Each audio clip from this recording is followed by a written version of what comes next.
Hello everyone, खमा घड़ी कैसे आप सब लोग। आई होप आप सब लोग अच्छे होंगे और आप सब लोगों की प्रिपरेशन अच्छी चल रही होगी। और एग्ज़ाम को देखो ज़्यादा टाइम नहीं है, अब हमारे जूनियर अकाउंटेंट का एग्ज़ाम है, बहुत नज़दीक आ चुका है। इस वीडियो को बनाने का पर्पज़ मेरा इतना सा ही था कि मेरे पास में ना काफ़ी सारे कमेंट आ रहे थे, कुछ क्वेश्चंस पूछ रहे हैं। मनीष का भी आया कि लाइव आ जाएं। और देखो, मैं मानती हूँ कि मैं यूट्यूब पे हूँ तो मेरा थोड़ा सा जिम्मेदारी बनती है कि अगर मुझे कोई क्वेश्चंस पूछ रहे हैं तो मैं उनको जवाब दूँ। लेकिन इन सब चीज़ों के लिए मैं सबसे पहले आप लोगों को सॉरी बोलूँगी कि मैं इतने टाइम से नहीं वीडियो बना पा रही थी प्रॉपर, ना कोई रेस्पॉन्स कर पा रही थी। उसका रीज़न था कि मेरा 9 तारीख को रीको का एग्ज़ाम था। रीको में जो असिस्टेंट अकाउंट ऑफिसर का एग्ज़ाम था, मेरा एग्ज़ाम दे के आई, उसके दूसरे दिन से ही मेरी तबीयत ख़राब हो गई थी। और आज काफ़ी ठीक हूँ, वैसे कल भी ठीक थी। फीवर नहीं है अब मुझे, बस थोड़ा सा ना खांसी है। और जैसे बोलती हूँ ना तो सांस फूल जाती है, उस टाइप में थोड़ा सा ना हो जाएगा सही, ऐसा नहीं है। तो मैं ये एक चीज़ बोलूँगी कि अपनी सेहत का बहुत ध्यान रखें, क्योंकि हम प्लानिंग कुछ और करते हैं और हो कुछ और जाता है ना। अब मैंने सोच रखा था जैसे एग्ज़ाम होंगे, 9 तारीख को एग्ज़ाम हो जाएंगे, 9 को मैं फुल रेस्ट करूँगी। और रेस्ट क्या, मैं एग्ज़ाम के बाद में रात को 9-10 बजे यहाँ पहुँची हूँ एग्ज़ाम देके। जबकि मेरा जो सेंटर आया था वो सीतापुर आया था, ठीक है। फिर भी मुझे 10 बज गए थे, पौने 10 मुझे याद है, इतना टाइम लग गया। और मैंने सोचा 10 को आप मैं रेस्ट करूँगी, 11 से मेरी स्टडी वापस शुरू हो जाएगी। और आज 15 तारीख हो चुकी है, मेरी कल जाके स्टडी शुरू हुई है, वो भी एकदम प्रॉपर नहीं हो पाई, लेकिन ठीक है, कोई दिक्कत नहीं। तो अभी फिर भी टाइम है। लेकिन आप सोचो कि एग्ज़ाम के आसपास हमारी तबीयत ख़राब हो जाए, ऐसी चीज़ें हो जाए, तो हमारा तो क्या ही हो, हमारा तो कल्याण ही हो जाए ना।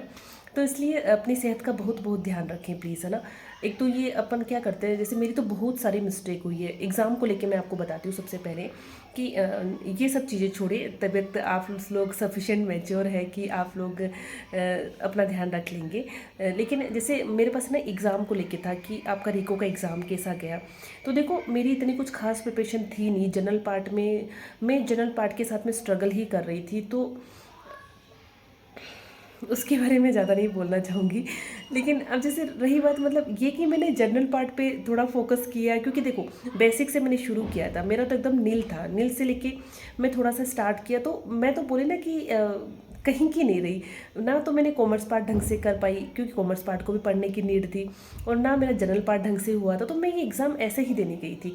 अभी जाके तो मेरा सिलेबस ख़त्म हुआ था जूनियर अकाउंटेंट के लिए, तो उसी के बेसिस पर मैं अंडरस्टैंडिंग के बेसिस पे चली गई थी, ठीक है। और पेपर ठीक ठाक आया था, इतना मुझे डिफ़िकल्ट नहीं लगा कि बहुत ज़्यादा डिफ़िकल्ट, हाई तौबा वो वाली चीज़ नहीं थी। मेरे लिए थोड़ा सा डिफ़िकल्ट इसलिए हो गया था क्योंकि मैंने दोनों चीज़ें, मैं बोलूँ ना, मैं बीच में झूल रही थी, ये हालत थी। बाकी तो देखो, मैम मार्क्स आएंगे तो पता चलेगा। मुझे ऐसा लगता है कि मेरे नेगेटिव मार्क्स की वजह से बड़े कम मार्क्स आएंगे, लेकिन ठीक है, वो तो आप देख लेना। आपके गवर्नमेंट एग्जाम में आपको पता ही है कि मार्क्स सब लोग देख सकते हैं, तो आप लोग देख लेना, कोई दिक्कत नहीं है। अपना मेन जो फोकस है वो तो वैसे भी जूनियर अकाउंटेंट के ऊपर है, JVNL पे। तो जो चीज़ें मैंने वहाँ, मतलब मैंने देखो, पेपर के बारे में मैं ज़्यादा नहीं बताऊंगी किस में क्या आया किस में क्या नहीं आया, क्योंकि ऑलरेडी हमारे CMJ के जो सर है, वो दीपक सर है, इन्होंने बता दिया आपको, ठीक है। अब मैं उनसे ज़्यादा तो वो हूँ नहीं, नॉलेजेबल पर्सन नहीं हूँ।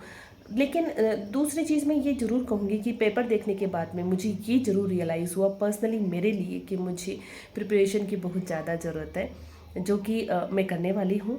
और इस चीज़ के लिए मैंने काफ़ी सारे डिसीजंस लिए हैं। इवन मैं एग्ज़ाम से पहले भी मैंने कुछ चीज़ें सोच रखी थी कि मैं आप लोगों के साथ में शेयर करूँगी। तो अब पेपर को लेके ये है कि तैयारी करनी है, कॉमर्स पार्ट पे भी फोकस करना है, जनरल पार्ट पे भी करना है, और टाइम बहुत लिमिटेड है हमारे पास में। मैं एग्ज़ाम सितंबर एंड में भी मान के चलती हूँ, तो भी हमारे पास में ज़्यादा टाइम नहीं है। अब देखो 15 दिन जुलाई के है, अगस्त एंड सितंबर, आप ये मान के चलो आपके पास में 50 to 55 आप मान के चलो। क्योंकि देखो 5-6 दिन हमारे ऐसे ख़राब हो जाते, राखी आ जाएगी, कोई भी आपकी हारी बीमारी आ गई, तो इन चीज़ों को निकालते हैं, तो हमारे पास टाइम ज़्यादा नहीं है। तो अब जितना रिविजन्स हम कर सकते हैं, बस रिविजन्स करो और क्वेश्चन सॉल्व करो। और मुझे ना टेस्ट सीरीज़ के लिए कहते हैं कि आप टेस्ट सीरीज़ कौन से ले रहे हो। यार देखो, मैं आपको हकीकत बताऊँ, मैंने एग्ज़ाम दिया है, अभी जाके दे के आई हूँ, तो ऐसा भी नहीं था कि मुझे एक क्वेश्चन नहीं आ रहा है, ऐसा भी नहीं कि मुझे सिंगल क्वेश्चन आ ही नहीं रहा है, ऐसा तो था नहीं। लेकिन मुझे ऐसा लगता है कि जितना टेस्ट सीरीज़ को लोगों ने इतना वो बना रखा है हवा, उतनी तो यार नीड नहीं होती है। ऐसा नहीं है कि मैं आप लोगों को ये बोल रही हूँ आप मत लो टेस्ट सीरीज़, ऐसा नहीं है। लेकिन अब जैसे मैंने CMJ का कोर्स ले रखा है, तो यार मेरे वो टेस्ट ही कंप्लीट नहीं हुए, तो मैं अलग से क्या टेस्ट सीरीज़ लेके क्या ही निहल कर दूंगी। तो वो एक चीज़ होती है ना, आप कम से कम उनको तो कर लो, एटलीस्ट उनको हो जाएगा, उसके बाद में आप टेस्ट सीरीज़ का सोच सकते हो। तो मैंने अभी तक कोई टेस्ट सीरीज़ नहीं ले रखी है। हाँ, अगर इन फ्यूचर लूँगी तो मैं ज़रूर आप लोगों को बता दूँगी, ठीक है। अभी तो मेरा कोई प्लान नहीं, इस मंथ तो बिल्कुल प्लान नहीं है, जुलाई में तो। और बस ऐसे ही नॉर्मली मैं सोच रही थी वीडियो बनाने का, तो बना दिया। बस इतना सा था कि वीको वाले के बारे में मैं ज़्यादा नहीं बोलना चाहूँगी। और आप लोग अपनी सेहत का ध्यान रखें। थोड़ा सा अपडेट है कि हाँ मैं ठीक हूँ। और बाय।